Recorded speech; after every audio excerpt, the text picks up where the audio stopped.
ఈ యొక్క చైత్ర అమావాస్య రోజున కాలభైరవ స్వామి వారికి మీరు ప్రత్యేకంగా తెలుపు రంగు పువ్వులను తీసుకొని వచ్చి స్వామివారికి సమర్పణ చేయండి. మల్లెలు, జాజులు, తెల్ల జిల్లేడు పువ్వులు, ఇలా తెలుపు రంగు వర్ణంతో కూడినటువంటి పువ్వులను స్వామివారికి సమర్పణ చేసి స్వామివారి యొక్క సంపూర్ణ అనుగ్రహానికి పాత్రులు కండి. ఓం శ్రీ గురుభ్యో నమః. ఓం శ్రీ కాలభైరవాయ నమః. నా తల్లులకు, నా చెల్లెమ్మలకు, నా సోదరులకు శ్రీ స్వర్ణాకర్షణ కాలభైరవ స్వామి వారి యొక్క సంపూర్ణ ఆశీస్సులు.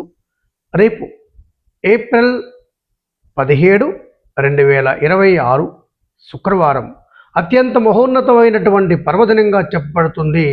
రేపటి రోజు చైత్ర అమావాస్య. ఈ చైత్ర అమావాస్యనే మంత్రశాస్త్రాలు భూతాది అమావాస్యగా పేర్కొంటాయి. మరియు ఈ యొక్క అమావాస్య ఆధ్యాత్మిక శుద్ధీకరణకు అత్యంత మహోన్నతమైనదిగా పేర్కొనడం జరుగుతుంది.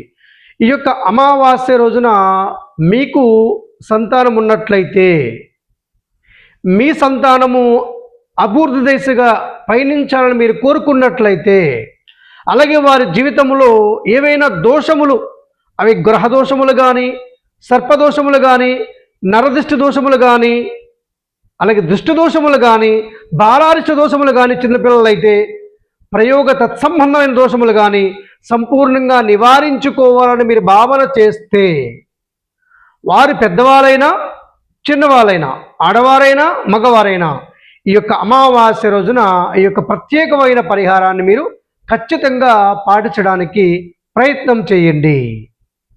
ఒక నల్లని దారం తీసుకోండి. ఈ యొక్క నల్లని దారానికి 8 ముడులు వేయండి. ఈ 8 ముడులు వేసిన తర్వాత మగవారైతే కుడి కాలుకు కట్టండి, ఆడవారైతే ఎడమ కాలుకు కట్టండి.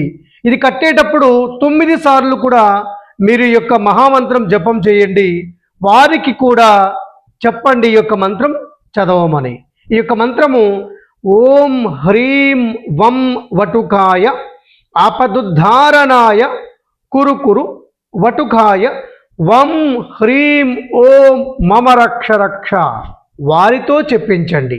ఒకవేళ ఇంత పెద్ద మంత్రము మేము చెప్పలేము అనేటటువంటి ఎవరైనా ఉంటే ఓం శ్రీ కాలభైరవాయ నమః మమ రక్ష రక్ష అని ఈ యొక్క రక్షణ వారినే కట్టుకోమని చెప్పండి.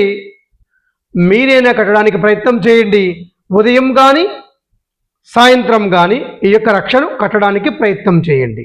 రెండవది, ఈ యొక్క అమావాస్య సర్వార్థ సిద్ధియోగంతో, అమృత సిద్ధియోగంతో మనకు వస్తుంది. సర్వార్థ సిద్ధియోగం అంటే మీ అందరికీ కూడా తెలుసు. తిథి వార నక్షత్రాలతో సంబంధం లేకుండా ఏదైనా ఒక బృహత్తర కార్యానికి శ్రీకారం చుట్టాలనుకునేటటువంటి వారు ఈ యొక్క సర్వార్థ సిద్ధియోగంలో ప్రారంభించినట్లయితే అతి శీఘ్రంగా ఉత్తమమైనటువంటి ఫలితాలను మీకు విజయపదంలో కలిగించేలా మీకు అనుగ్రహిస్తుంది. ఈ యొక్క దివ్య ముహూర్తము సర్వార్థ సిద్ధియోగము అంటే అటువంటిది. అంటే మీ జీవితంలో ఏదైనా బృహత్తరమైన మహోన్నతమైన నూతన కార్యక్రమానికి ఈ యొక్క యోగంలో మీరు శ్రీకారం చుట్టవచ్చు. రెండవది, అమృత సిద్ధియోగం అనంతమైనటువంటి పుణ్యాన్ని జమ చేసుకోవడానికి, మన జీవితంలో మనం తెలియక చేసినటువంటి కొన్ని రకాల పాపకర్మలను దగ్ధం చేసుకోవడానికి, పోగొట్టుకోవడానికి ఈ యొక్క అమృతకాల సిద్ధియోగం అద్భుతంగా మీకు ఉపకరిస్తుంది. మరి యొక్క ఈ 2 యోగాలు కలిగి ఉన్నటువంటి ఈ యొక్క మహాప్రవచనాలు ఏం చేయాలి? ఒకటి, మీ సంతాన రక్షణ కోసం ఈ రక్షణ కడతారు. రెండవది, ఒక 50 గ్రాముల వరిపిండి, 50 గ్రాముల పటికీ బెల్లం పొడి, పంచదార వాడకూడదు సుమా, పటికీ బెల్లం పొడి మాత్రమే వాడాలి. లేదా పటికి బెల్లం చిప్స్ వస్తాయి, వాటిని మెత్తగా పౌడర్ చేసి వాటినైనా సరే. ఒక 5 లవంగాల పొడిని ఒక ముద్దగా తయారు చేయండి, పాలతో కలపండి, కలిపి చిన్న చిన్న ముద్దలుగా తయారు చేయండి. ఇది ధనవృద్ధి కోసం. అలాగే మీ ధనం ఎక్కడైనా చిక్కుకొని ఉంటే, రావాల్సిన ధనం సకాలంలో మీకు రాకపోయినడల మీరు ఈ యొక్క ప్రయత్నం చేయొచ్చు. అలాగే రుణ బాధల నివారణ కోసం, అప్పుల పీడ నుండి విముక్తి పొందడం కోసం, రుణపీడ, అప్పుల పీడ, వడ్డీల పీడ నుండి విముక్తి పొందడం కోసం, అలాగే కార్యజాప్యం, ఎక్కడైనా మీరు అనుకున్నటువంటి పనులు ఆగిపోయినట్లయితే వాటి కోసం, అలాగే భార్యాభర్తల మధ్య దారుణమైనటువంటి సమస్యలు, కొట్లాటలు, గొడవలు ఇటువంటి ఉంటే అవి సమసిపోవడానికి, ఇద్దరి మధ్య ప్రేమను పెంపొందించుకోవడానికి, అన్నదమ్ముల మధ్య, అక్క చెల్లెళ్ళ మధ్య, కుటుంబాల మధ్య సఖ్యత పెంచుకోవడానికి, అలాగే మానసిక రుగ్మతలు, అనవసరం దాని గురించి ఆలోచిస్తూ పదే మానసికంగా కృంగిపోయి బాధపడేటటువంటి మానసిక దురావస్థల నుండి గట్టెక్కించేటటువంటి పరిహారంగా చెప్పబడుతుంది ఈ యొక్క భూతాది అమావాస్య రోజున. ఈ యొక్క ఉండలను మీరు ఏం చేయాలి, ఏ మంత్రం జపం చేయాలి? ఓం నమో భగవతే స్వర్ణాకర్షణ భైరవాయ ధనధాన్య వృద్ధికరాయ శీఘ్రం ధనం ధాన్యం స్వర్ణం దేహి దేహి వస్య కురు కురు స్వాహ. ఈ యొక్క స్వర్ణాకర్షణ భైరవ మంత్రం జపం చేస్తూ ఎన్ని ఉండలు వస్తాయో అన్ని ఉండలు చేయండి. 27 ఉండల కంటే ఎక్కువ ఉండలు చేయడానికి ప్రయత్నం చేయండి. వీటిని మీరు ఉదయం కానీ, మధ్యాహ్నం కానీ, సాయంత్రం కానీ మీ దగ్గరలో ఎక్కడైనా దేవతా వృక్షాలు, పెద్ద పెద్ద వృక్షాలు ఉంటే ఆ వృక్షాల దగ్గరలో ఆ ఉండలను మీరు ఏదైనా తమలపాకు పైన కానీ లేదా మందారాకు పైన కానీ ఆ ఉండలను ఉంచండి.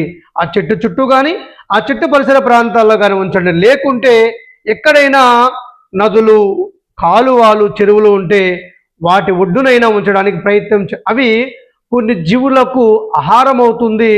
ఆ జీవులు ఆ ఆహారాన్ని స్వీకరించేటటువంటి ఆ సమయంలో మహదానందానికి గురవుతాయి. తద్వారా మనకు పుణ్యము, మన సమస్యలు సమసిపోవడానికి అత్యంత సులభమైనటువంటి పరిహారంగా మనకు మంత్రశాస్త్రంలో చెప్పబడింది. ఈ రోజంతా కూడా మీరు కేవలము ఉపవాసం అంటే అర్థం చేసుకోండి, కడుపు కాల్చుకోవడం కాదు. ఏ ఆహార పదార్థాలని కూడా దేహానికి ఇవ్వకుండా అనారోగ్యాన్ని కోరి తెచ్చుకునేది కాదు ఉపవాసం అంటే. ఉపవాసం అంటే ఆ రోజు ఉదయం నుండి రాత్రి నిద్రపోయే వరకు ఉపవాసము, దగ్గరగా ఉండడము, భగవంతుడి యొక్క నామానికి దగ్గరగా ఉండడము, భగవత్ నామస్మరణ చేయడము అనేది తప్పనిసరి. దీనినే ఉపవాసము అంటారు. ఈ ఉపవాసము అంటే మీరు వీలైనంత వరకు ఇది ఎండాకాలం కాబట్టి ద్రవ పదార్థాలను తీసుకోవడానికి, ఒక పూట భోజనం చేయడానికి ప్రయత్నం చేయండి. ఈ యొక్క అమావాస్య రోజున మాత్రం ఎట్టి పరిస్థితుల్లోనూ కూడా కోపతాపాలను ప్రదర్శించకండి. వీలైనంతవరకు మౌనంగా మీ పని మీరు చేసుకోండి. మీకు కోపం వస్తున్నా సరే ఆ కోపాన్ని బయటకు ప్రదర్శించకుండా ఓర్పుగా ఉండడానికి ప్రయత్నం చేయండి. ఈ యొక్క అమావాస్య రోజున మీరు ఈ యొక్క ఉండలను ఈ యొక్క పరిసర ప్రాంతాల్లో ఉంచి అనంతమైన పుణ్యాన్ని, మీ సమస్యలకు సంపూర్ణమైన పరిహారాన్ని కూడా పొందడం జరుగుతుంది ఈ యొక్క ప్రక్రియను ఆచరించడం ద్వారా. అలాగే ఈ రోజున మీ గృహంలో నారీకేల దీపారాధన చేయండి. ఒక ఇత్తడి పళ్ళెంలో కానీ, రాగి పళ్ళెంలో కానీ మధ్యలో ఒక మట్టి ప్రమిద ఉంచి, ఆ మట్టి ప్రమిద కింద కొంతమంది తల్లులు అష్టదళ పద్మం ముగ్గు వేస్తున్నారు, వేయండి పర్వాలేదు.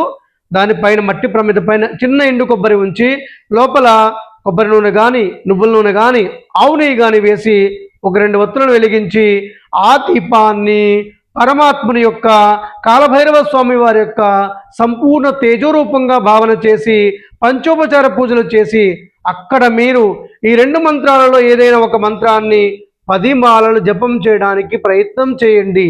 అమావాస్య రోజున మీరు ఈ యొక్క కాలభైరవ స్వామి వారి యొక్క, స్వర్ణాకర్షణ భైరవ స్వామి వారి యొక్క మహామంత్రం జపం చేస్తున్నట్లయితే ఆ మంత్ర ప్రభావం చేత స్వామివారి మిమ్మల్ని కంటికి రెప్పలా కాపాడుతారు. ఇది మీ యొక్క భక్తి, శ్రద్ధ, విశ్వాసాలను బట్టి మీకు అతి శీఘ్రంగా మీరు కోరుకునే వ్యవహారంలో సంపూర్ణ విజయము, ప్రశాంతత చేకూరుతుంది. ఈ విధంగా రేపటి అమావాస్య రోజున మీరు స్వామివారి యొక్క ఆరాధన చేసి మీ అభిష్టాన్ని సిద్ధింప చేసుకోగలరు. అలాగే కొంతమంది మన యొక్క ఆత్మబంధువులకు కూడా ఈ 3 పరిహారాలను తెలియచేయండి. ఈ యొక్క అమావాస్య రోజున రాజమహేంద్రవరంలో అఖండ గోదావరి నదీ తీరాన స్వర్ణాకర్షణ భైరవ స్వామి వారి దర్శనం ఉదయం 6 గంటలకు ఉంటుంది.